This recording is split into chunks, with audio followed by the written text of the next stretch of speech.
Once again, welcome everyone to Baby Steps Building a Better You. Peggy Simpson is joining us here. Peggy, how is your Tuesday going?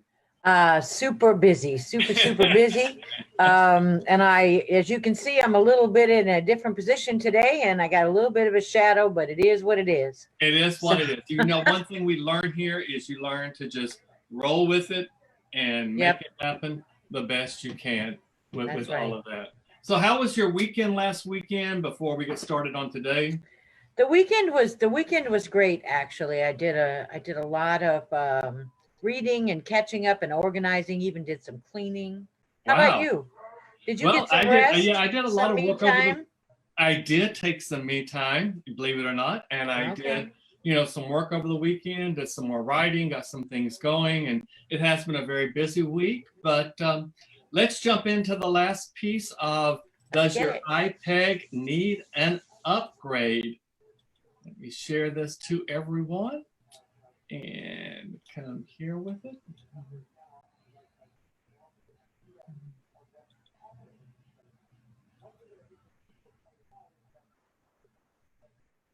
And there we go. I think everyone can see this. So We can see. does your iPEG need an upgrade? If you remember, we've gone through each one of the letters in iPEG. I being intuition, P being passion, E being how do you express your passion, and G, what this one does is it really takes, it's more or less a gut check to see if you're doing what Peggy taught back on the rap sheets. So it's get into full motion toward your goals. The G means goals. And so I asked the question, are you setting goals that scare you and excite you at the same time? Remember, back to her rap sheet, she posed some things out there that make us really get out of our comfort zone. And that's where it's going to scare you. But when you start getting the results, that's where it's going to excite you. The basics of achieving your goals are doing the things that move you toward the goals and stop doing the things that don't. It's just that simple. Now, it may not be as simple as it all seems, but it's also not as complicated as you may tell yourself. So if we're getting to the nuts and bolts, Peggy, anything about setting goals that scare you and excite you? Oh yeah, absolutely. Setting goals, it can be scary because sometimes, even though we say we want it, we're really afraid that we might get it, and we're not quite sure exactly what we're going to do with it if we get it, right? I know that sounds crazy, but for example, if you have your own business and you say you want to achieve a certain um, revenue goal, yes, you can visualize what that might look like, but it might be a little scary because if you hit it, hitting your goals may bring a new level of accountability and responsibility.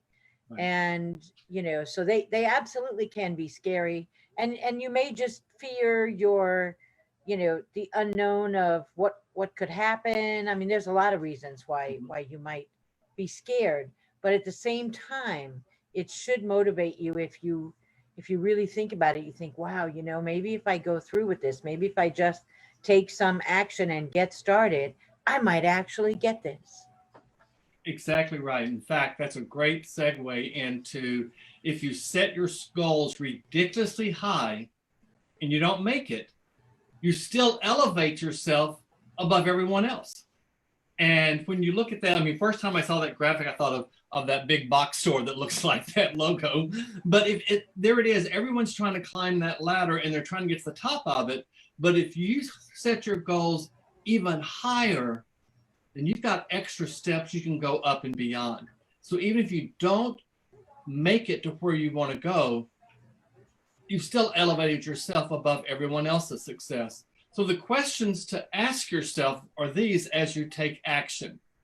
What are the compelling reasons to achieve your goal? Do these reasons move you toward that goal?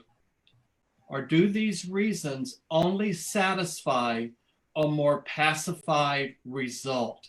And when I started thinking about this and looking at this, and you talk about goal setting, what are the real reasons you want to achieve that goal? And when you've come up with those reasons, have you built in, and maybe you've done this subconsciously, built in milestones or built in steps along the way that you say, okay, if I don't make it, then I'll be happy with this instead. And then what you've done is you may have set a really high goal, but you've not even allowed yourself to get to any of those other steps that are even beginning to reach the other ladders that are there. What are your thoughts about that, Peggy? Yeah, this is a very delicate balance, setting goals, right? And I would say that a lot of it depends on your mindset Mm-hmm. and your tolerance level and your experience level, right? If you've had some success at setting goals and achieving them, then I would suggest that you try to stretch yourself a little bit further, right? Set your goals, take the next, like a lot of those ladders are the same height, but maybe there's one that's, you know, 2 rungs higher than the rest. Right. Maybe it's not as high as the one that gets you all the way there. Mm-hmm. Because if you're a person that has had success at achieving goals, you're going to be more confident. So maybe you're ready for that red letter. Maybe you're ready to set it high and you're okay if you don't hit it, because whatever you hit in between those lower rungs and that top rung is going to be better than where you are now. And if your Absolutely. mind is set and ready to accept that and feel good and glad about what you've done, then I'd say go for it. Absolutely. But And I love your analogy earlier too about if you have your own business and you're setting a certain revenue level or a certain income level, or whatever your goal might be, if you want to run a marathon, maybe you set a goal for this and this. The ultimate goal is the Boston Marathon or whatever, or losing weight, whatever it may be. Stick to it and don't lose sight of it, because here's the thing. There's no such thing as unrealistic goals, only unrealistic deadlines. If your goal is to run a marathon and that marathon happens in October and you just start running today, or you're going down to buy a pair of running shoes the first time in your life today, that's an unrealistic deadline. Probably not going to happen. But you can still have that goal of running that marathon. So how do you keep yourself intact and in check to do that? Well, the best way is to count your wins along the way. And we'll talk a little bit about wins and what really constitutes a win. Use the example of someone running a marathon. A win could be you bought your pair of shoes. You bought a pair of really good running shoes. That's a win, because that says you've made a commitment to make something happen. That serves as validation that yes, you're going to commit to it, but it also serves as evaluation of your actions. So wins are something, every single day. We talk a lot about this on this series about gratitude and having a gratitude list and putting down the things you're grateful for. Same thing happens with wins. Challenge you every day to write down 3, 5, 10 wins a day that you created for yourself. And the wins may not be related to your goal. That's okay, because what does a win do? A win is motivation. A win is a win is a win. Your thoughts on wins, Peggy? yeah, wins are super important, because they make you feel like you are walking down the right path. And they are very gratifying if you write them in a journal or write them on pieces of paper that you save, wherever you write them down, keep notes on your phone. After a period of time, you go back and you look at them, right? And that's where, if you go back to your picture with the ladders that were all together and there's one really high, that's where, if you're of a mindset where you can set your goal at the target there at the top of the red ladder, even if you don't hit it, if you've recognized those wins along the way, that's what will give you the confidence. And that's what will give you the encouragement. And expand your mind on Right. how can I move obstacles, do something different to get myself to the top of that ladder. Absolutely. So what we've talked about really is just the setting the basis for that checks and balance that I mentioned at the top of the call to what Peggy talked about with her rap sheets. Now, if you're not familiar with those, go back to her Facebook page or mine, and the recording's out there. But next on Thursday, when we get back together, we're going to kind of bring all this together and just do an open type discussion. But what she really had us do with the rap sheet was she encouraged us to set our goals high enough to be inspired, but low enough to remain encouraged. So how do we do that?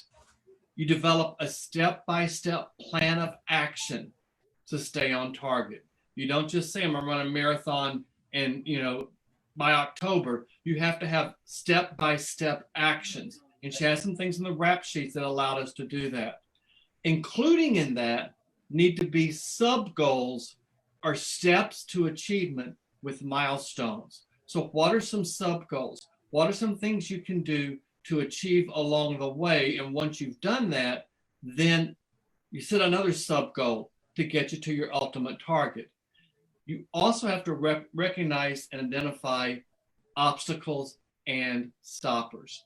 My belief, my theory, my posture is that obstacles are really opportunities. There's no such thing as an obstacle because every obstacle has an opportunity in it. When it comes to stoppers, change that word to pausers. So you're not going to stop, you're just going to pause. It's a time to take a step and just see what you're doing. Because through all of this, flexibility becomes the key to everything. Things happen that you don't realize are going to happen.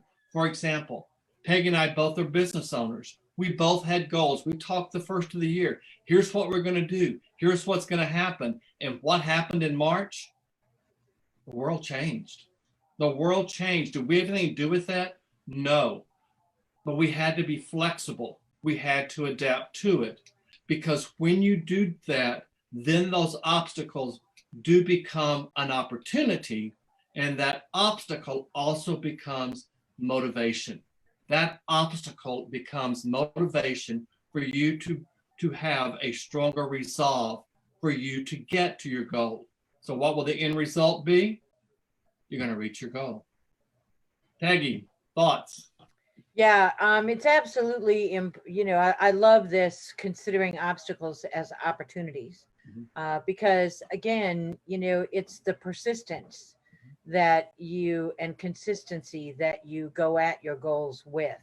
Right. And it all really comes together. We've been talking about it in bite-sized pieces, but right. Thursday, hopefully we can talk about a few scenarios more that might give you the full circle. Mm-hmm. But, you mentioned the pandemic that occurred that we had no control over, right? But it doesn't stop us from still trying to make progress. What it did is cause us to rethink how you're going to operate given the restrictions. But it doesn't mean you can't get there, right?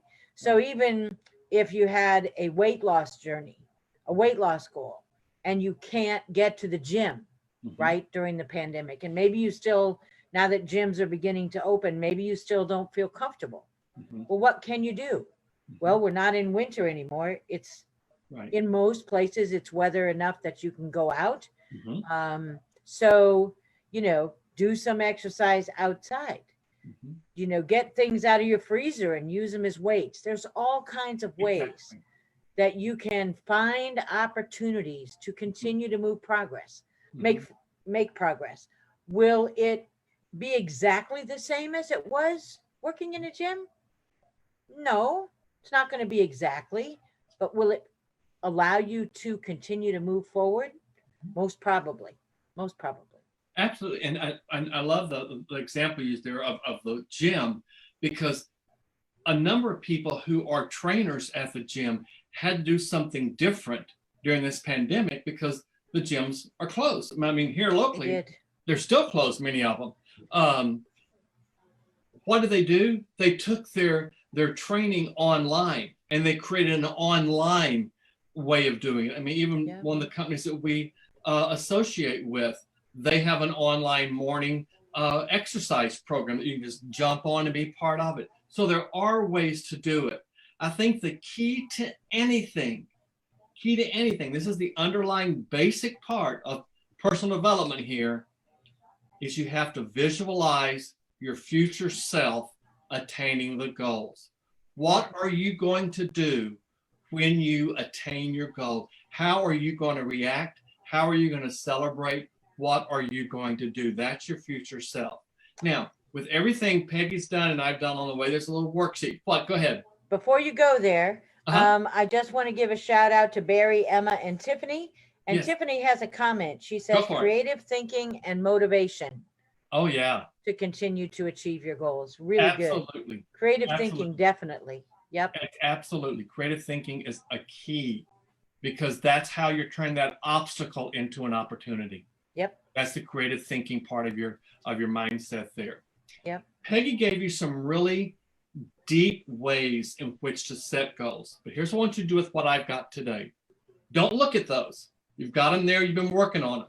Don't look at them right now. Instead, I want you to fill this out and then compare it to what you've been doing to see if you have created that checks and balance. So what are your goals?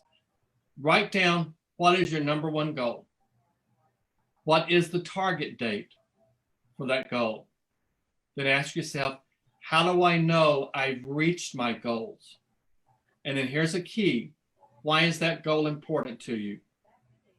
And what strengths do you currently have to help you reach that goal? What obstacles can you foresee? Then how do you plan just right now before you ever get that obstacle?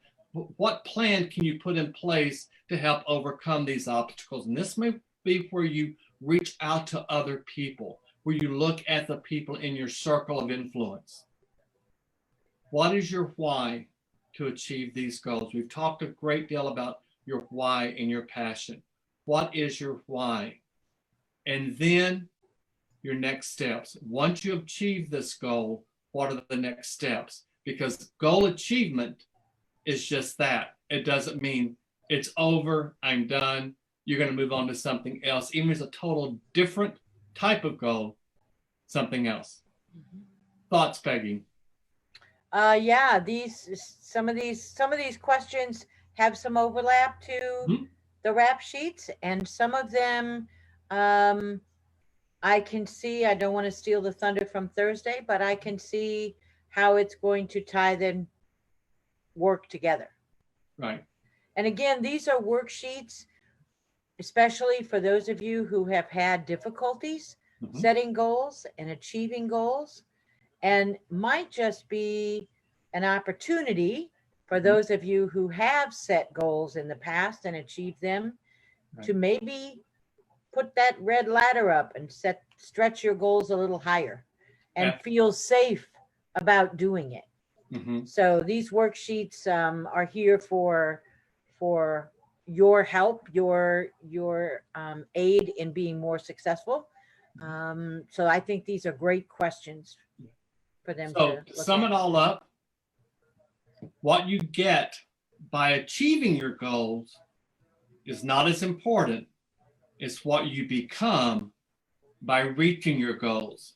And that's by Henry David Thoreau. I know Zig Ziglar also says the same thing, but I think the original source is Henry David Thoreau. Again, reaching that goal, getting that award, if it's an award, or getting that amount of money or whatever, it's not as important. It's what you become, because what you become is determined by the journey that you've taken in order to reach that goal. Yeah. Peggy, your thought on that? Before I share my thought, Tiffany had another comment here. Go for it. She said you need an established date, a target date, and if the goal is not reached, you revisit as you do with the treatment plan. You refocus the goal with new objectives and get back to it. I love that. Get Absolutely. back to it. Absolutely. Yep, I love that. That's really good. Thanks, Tiffany, for that comment. I appreciate that. Yep. Yeah, I think only after you have set some goals and been successful at achieving them, um, if you allow yourself to consciously think about it, Right. you do become a different person. Mhm. It may be in a small way, it may be in a very major way, but you will become a different person. You will develop, you will grow. And that's more important Mhm. than hitting the exact target with the exact original date. As Tiffany said, Mhm. don't let it stop you. That's right. Just set a different target and get back to it. I love that. Get back to it. Get I'm gonna back to have it. to That's steal that. exactly right. I mean, she's so right, because it's about who you're becoming along that way. Mhm. And we've used on the previous episodes we've done. Think about the people who have tried out for The Voice, American Idol, for an athletic team, whatever, and they were cut. Who comes to mind? Michael Jordan. He was cut his junior year in high school from the basketball team. Now, what if he had taken that and walked away? Right. Right. So Tiffany's right. I mean, his goal may have been, my junior year, I'm gonna make the basketball team, and he didn't do it. So he set another date, because he knew inside of him that his passion was so strong that that's what he was going to do, and that's Yeah. what he did. Yeah. And even if you don't achieve your goal, I mean, I think of some of the people who did not win American Idol or did not win The Voice, and look where they are today. One name comes to mind: Jennifer Hudson. Yeah. She made to make it through I think she made it through maybe 3 rounds, and that was it. Yep. But she is a Oscar winner. Right. Right. Yeah. Just because you don't win or succeed at one opportunity doesn't mean something else won't come your way. Mhm. And you have to put some things in action, right? As long as you're taking action, the law of attraction will kick in and get you some additional energy, right? It'll bring you some additional opportunities. But you have to, it's just like when you start the car, you have to put it in gear first. You're not gonna, and you have to give it some gas, Yep. right? So if you don't put yourself in motion, in action, and do something, Right. that's when you're definitely not going to achieve your goals. Absolutely. Absolutely. Yeah, it's important to keep going. I want to give a shout out to Lee and to Cindy for also joining us here today. And I just want to tell everyone, Peggy really had no idea where I was going with this. She had seen the slides, got them yesterday, but I had no idea where I was going with this. And the fact that my thought when I saw the iPEG and came with the iPEG thing, my thought was, goals are goals. I don't care how many goals books you read or work within. There's a lot of alignment there. And it's all about checks and balances, but mainly it's about that persistence and being consistent. Yep. That's mainly what it's about. Yep. Yeah. Final thoughts before we head out? Well, I think this has been terrific, and I hope then on Thursday that people will come back and join, so we can kind of tie all of this up, and then we can maybe share what we'll talk about in our next series. And if you have thoughts that you want to share with us, by all means, send them to us, and we'll share those and put those on here with us. We may or may not have a PowerPoint. It may just be dialogue between us. Yep. But definitely, absolutely. we want to hear from you guys to see what your thoughts are along the way with this. Yep. And if you have an idea for something you'd like us to discuss, or if you'd like to come on and join us and discuss a topic, let us know that as well. Absolutely. We're an open forum. That's right. Peggy, it's been my pleasure. And mine too. I know I'll see you before Thursday, but we'll see everyone else back here on Thursday. Sure will. Bye, everyone. Bye, everyone.